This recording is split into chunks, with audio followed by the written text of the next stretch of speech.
Bonjour à tous et bienvenue sur La Retraite à 40 ans, le podcast pour prendre sa vie en main. Chaque dimanche, retrouvez une personne comme vous qui échange sans fil sur ses origines, ses ambitions, ses aspirations, sa relation à l'argent. Je m'appelle Victor Laura, je suis l'expert français du frugalisme et du mouvement FIRE, Financial Independence and Retire Early, indépendance financière et retraite précoce. Retrouvez mon livre La Retraite à 40 ans, c'est possible aux éditions Larousse. Pour rejoindre le mouvement FIRE, c'est sur devenirfrugaliste.com. Il y a une communauté, des workshops et des outils.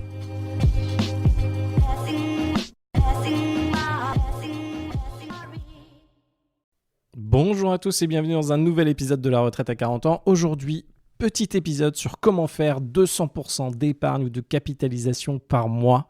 C'est parti. Alors, je vous réserve cet épisode pour qu'on change un peu notre objectif d'épargne et qu'on puisse avancer. Alors, on se le rappelle, l'objectif de FIRE classique, c'est de réussir à avoir assez d'argent placé en bourse pour pouvoir en vivre ou du moins dans des investissements. La bourse étant souvent ce qui est le plus efficace parce que vous avez de l'argent qui travaille pour vous et vous n'avez strictement rien à faire. C'est-à-dire que c'est Apple qui va vendre des iPhones et vous allez toucher par iPhone peut-être 1 centime voire moins, mais en tout cas, vous allez pouvoir avancer. Premier élément, en fait, quand on se lance dans ce FIRE-là, on se dit « Ok, il faut que j'atteigne un montant d'argent, le fameux montant FIRE. » Et on se rend compte que c'est des montants assez importants et qu'il faut l'atteindre. Si possible, alors il y a deux façons de le voir. Soit vous l'atteignez, et le mieux, c'est quand même que vous l'atteigniez en cash, c'est-à-dire en patrimoine net, c'est l'argent que vous avez.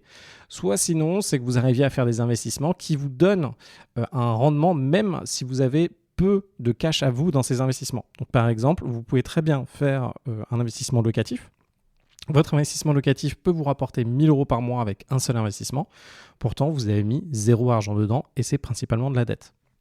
Sauf que, attention, quand vous êtes dans des situations comme ça marche bien, mais vous avez quand même le risque. Vaut mieux avoir des investissements ou de l'argent en bourse qui est directement le vôtre, comme ça c'est votre cash, plutôt que de la dette qui travaille.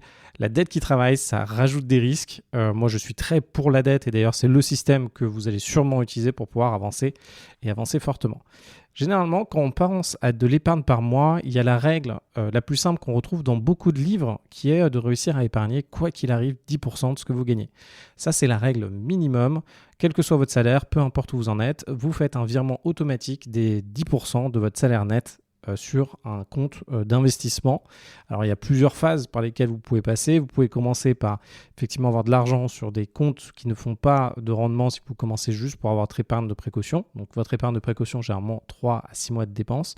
Et après, vous pouvez passer en investissement pur et dur. Plus vous allez monter en compréhension de l'investissement et en compréhension de vos besoins, plus finalement, même votre épargne de précaution sera dans des investissements parce que vous vous rendez compte que si vous ne faites pas, vous perdez l'inflation. Donc, vous allez mettre votre épargne de précaution à ce moment-là dans des investissements. Comment ça fonctionne ? Eh bien déjà, dans un premier temps, disons que vous gagnez 3 000 € par mois, vous allez virer 300 € par mois sur un compte épargne. Comment on peut réussir à faire ces 300 € par mois d'épargne? Et bien là, ça dépend réellement de comment vous voyez vos dépenses, où vous en êtes. Donc si vous avez des salaires aujourd'hui très petits, là en l'occurrence, réussir à épargner de l'argent, ça risque d'être compliqué et ça risque de ne pas être votre priorité. Si aujourd'hui vous êtes sur vraiment des salaires petits, là dans ce cas-là, il vaut mieux se focaliser sur bien gérer son budget et ne pas être dans le rouge et derrière ça, réussir à gagner plus d'argent grâce à son travail. Donc là, comment on gagne plus d'argent grâce à son travail? On le fera dans un autre épisode, mais il va falloir aller voir où est l'argent et comment vous pouvez gagner plus. Par contre, plus vous avez des salaires conséquents, donc dans les 2, plutôt 3 000 € par mois, plus là, l'enjeu, ça va être de faire votre budget et de voir quels sont les postes de dépenses qui finalement ne vous apportent pas tant de plaisir que ça par rapport à votre objectif. Moi j'aurai aucun jugement sur vous, sur comment vous consommez votre argent, vous faites ce que vous voulez par rapport à ce que vous aimez, mais attention, pensez finalement, moi je le verrais comme, vous savez, dans certains milieux c'est assez compliqué parce qu'on est entouré de personnes qui adorent fumer des cigarettes par exemple. Et quand ils adorent fumer des cigarettes, ils vont vous dire bah vas-y fume, à quoi tu fumes pas, c'est ridicule de pas fumer, etc. Et ils vont pensez vraiment que si vous fumez des cigarettes, vous avez 80% de chances d'en mourir et ça va faire des détériorations sur vos dents, vous pouvez avoir d'autres problématiques, même dans le sport, etc. En fait, tous ces impacts, des personnes vont vous emmener dans un optique de vie qui n'est pas forcément positif pour vous. L'argent, c'est à peu près la même chose. Je vous assure que vous allez être très très content d'avoir 30 000, 100 000, 200 000, 1 million d'euros de côté si vous avancez dans de l'épargne. Effectivement, aujourd'hui, vous le voyez comme quelque chose qui va vous enlever des plaisirs de votre vie à court terme, c'est vrai. Sauf qu'il y a des choses, par exemple le sucre, c'est quelque chose qui fait un plaisir tout de suite, mais il n'y a aucun aspect positif, ou dans 99% des cas, il n'y a pas d'aspect positif à prendre du sucre, sachant qu'il y en a beaucoup dans notre alimentation. Donc en tout cas, bossez cette partie budget. Cette partie budget, elle est vraiment importante aussi. Je ne veux pas pour pouvoir après mieux gérer de toute façon vos investissements et votre vie de façon générale, parce que plus vous allez avancer, plus vous allez potentiellement vouloir être libre. Et être libre, c'est finalement réussir à contrôler sa vie. C'est-à-dire réussir à faire avec ce que vous avez, donc l'argent que vous avez, et réussir, si vous voulez avoir des investissements, des entreprises, à bien gérer vos entreprises et l'argent qu'il y a dans vos entreprises. Donc premier élément, faire un budget. Deuxième élément, supprimer tout ce qui n'apporte pas un réel plaisir. Donc par exemple, si Netflix ne vous apporte pas un réel plaisir, supprimez-le, et vous avez YouTube qui est gratuit. Par exemple, si vous voulez continuer à consulter du contenu, vous avez un paquet d'abonnements possibles. Vous avez un paquet de restaurants où en fait vous aimez aller au restaurant, mais finalement aller une fois ou 2 fois au restaurant par semaine, c'est peut-être mieux qu'y aller tous les jours. Pareil, votre consommation de midi, vous vous retrouvez à aller dans des restaurants à côté du bureau qui finalement ont un budget, etc. Vous avez plein de choses que vous pouvez diminuer. Bref, une fois que vous avez fait ça, vous pouvez monter carrément jusqu'à 20%, 20% de ce que vous gagnez, c'est-à-dire 600 euros par mois. Donc épargner, investir, vous arrivez à épargner 600 euros par mois. Et là, ce qui va vous faire plaisir, c'est dans le temps de vraiment regarder le montant d'argent que vous avez de côté. Autre élément, numéro 2, épargner les intérêts de tes intérêts. Au bout d'un moment, à force d'avoir mis de l'argent de côté, vous allez arriver progressivement à avoir du 50, 100 000 euros de côté en fonction du nombre d'années où vous allez le faire. Donc en un an, vous pouvez faire du 6 000 euros, et au fur et à mesure, vous allez arriver vers ces 100 000 euros d'investis en bourse. Ces 100 000 euros d'investis en bourse, vous pouvez les avoir aux alentours de 10% par an si vous faites de l'ETF Monde ou du S&P 500. Donc je sais qu'en ce moment, dans une période un peu touchy avec les guerres, le pétrole, etc. Donc le rendement et ce qui fonctionne en bourse aujourd'hui, c'est moins, mais il faut se dire que sur le long terme, c'est là-dessus qu'on est. Et là, vous allez pouvoir réussir à récupérer du coup les intérêts de ce que vous avez placé. Donc si vous avez 100 000 euros en bourse, vous faites du 10%, ça fait 10 000 euros par an, vous divisez par 12, vous êtes à peu près à 800 euros par mois. Et du coup, vos intérêts vont être réinvestis en bourse. Alors généralement, nous, ce qu'on fait, c'est qu'on prend des ETF, donc qui représentent un ensemble d'actions capitalisants, c'est-à-dire que dès qu'il y a des dividendes qui sont versés, les dividendes sont réinvestis dans l'ETF lui-même. Donc par exemple, si vous avez dans votre ETF des actions d'Air France, que Air France verse 10 euros de dividendes, ces 10 euros de dividendes vont être réutilisés pour acheter des bouts d'actions d'Air France, par exemple, derrière. Troisième élément, on va capitaliser sur du locatif.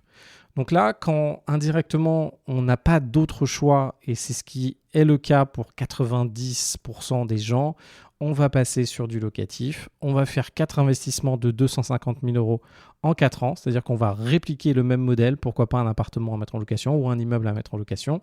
On va en faire un par an, on va montrer que ça marche bien, prouver aux banques qu'on peut continuer. Il y a des méthodes pour continuer à s'endetter, et on va réussir à faire à peu près 1 million d'euros d'investissement.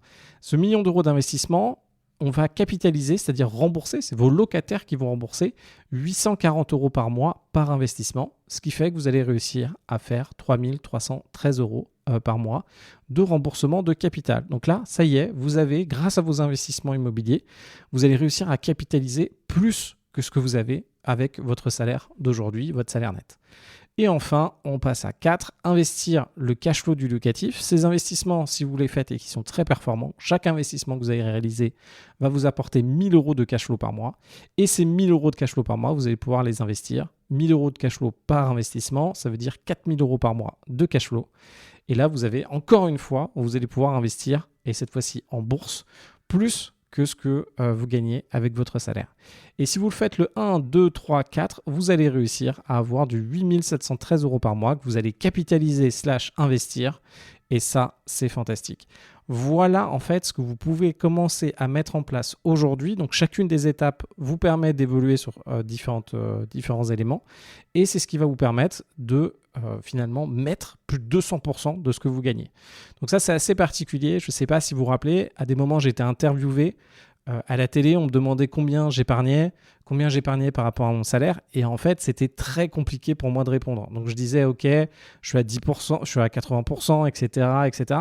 Et en fait, c'était hyper dur pour moi de répondre à cette question. Maintenant, vous savez pourquoi ? Parce qu'en fait, depuis très longtemps, j'épargne et j'investis beaucoup plus que mon salaire. Il y a une première phase. Si vous êtes en capacité, si vous n'avez que votre salaire comme source de revenus, effectivement, vous n'allez pas pouvoir dépasser votre épargne de salaire. Par contre, dès que vous commencez à faire des investissements, dont de l'investissement immobilier, voire même des entreprises, vous pouvez très bien avoir une entreprise qui génère de l'argent et qui marche bien, et vous pouvez investir ce que votre entreprise elle gagne. Donc même par exemple aujourd'hui, si vous êtes freelance, et d'ailleurs c'est le cas de Michel, je vous encourage à regarder son interview, alors ça dépend comment vous voulez le faire, mais vous pouvez très bien facturer 10 000 euros par mois. Sur ces 10 000 euros par mois, vivre, vous versez à vous 2 000, 3 000 euros par mois, et les 7 000 euros par mois restants, les investir directement en bourse avec votre entreprise. Donc attention, il y a un petit threshold sur les impôts, etc., mais vous voyez l'idée.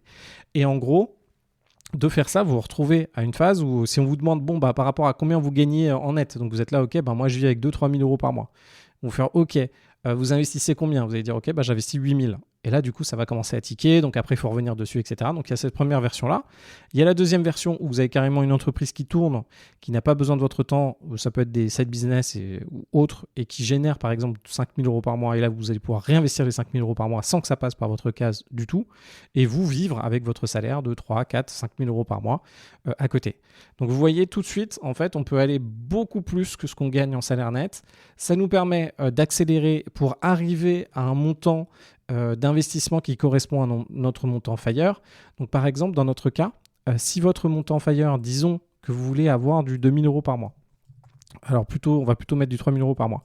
Si 3 000 euros par mois, c'est votre montant FIRE, ce que vous allez faire pour calculer votre chiffre FIRE, c'est vous faites 3 000 multiplié par 12, ça fait 36 000. Et là, vous divisez par 4%, donc ça veut dire multiplié par 25, ça veut dire 900 000 euros.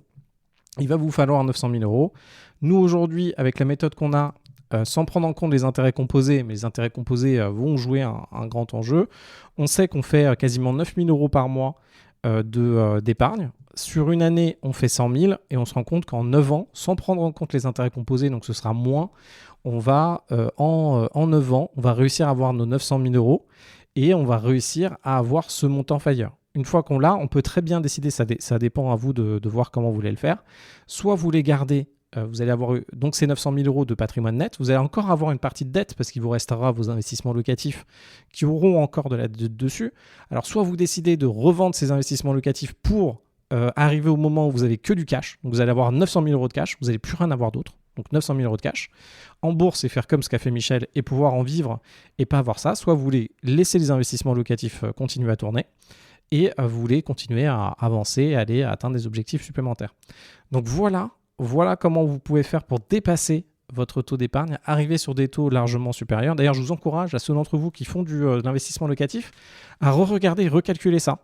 Donc ceux qui ont pu faire de l'investissement locatif avec moi, par exemple, recalculer ces montants pour vous rendre compte que finalement, vous êtes largement plus.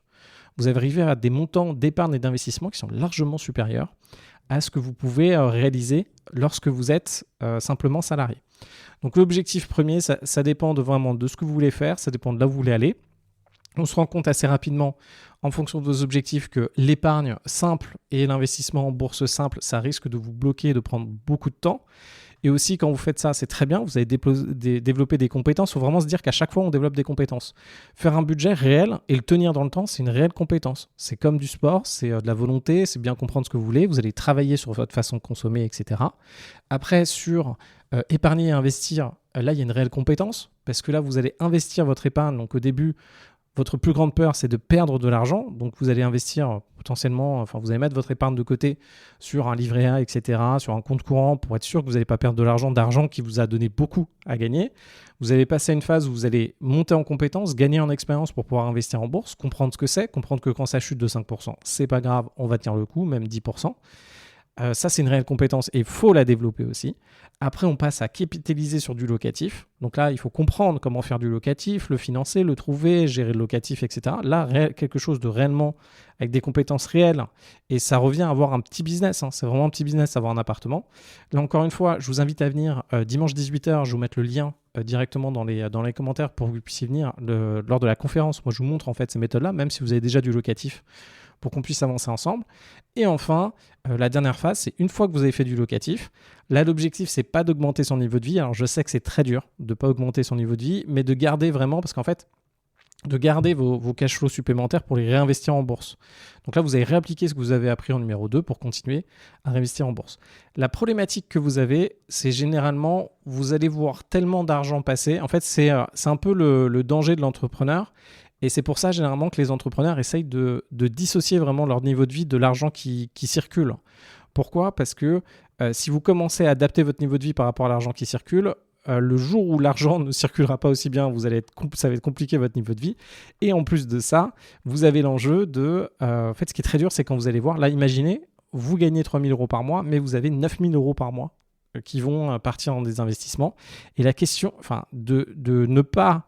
de comprendre ça et de continuer à se dire, OK, 50 € ou 100 € c'est significatif pour moi, c'est compliqué.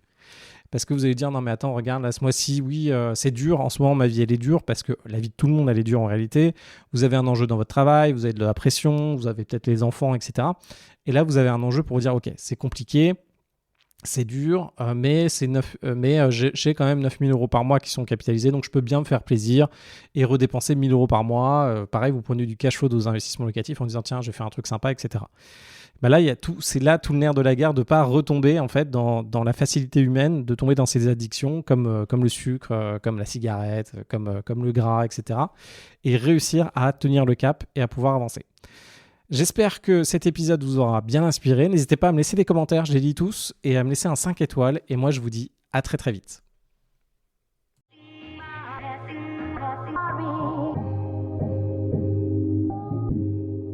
Vous venez d'écouter un épisode de La Retraite à 40 ans.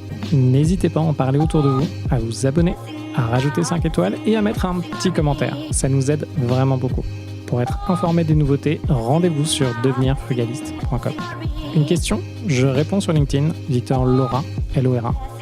Et surtout, n'oubliez pas, vous êtes déjà au top. À très vite.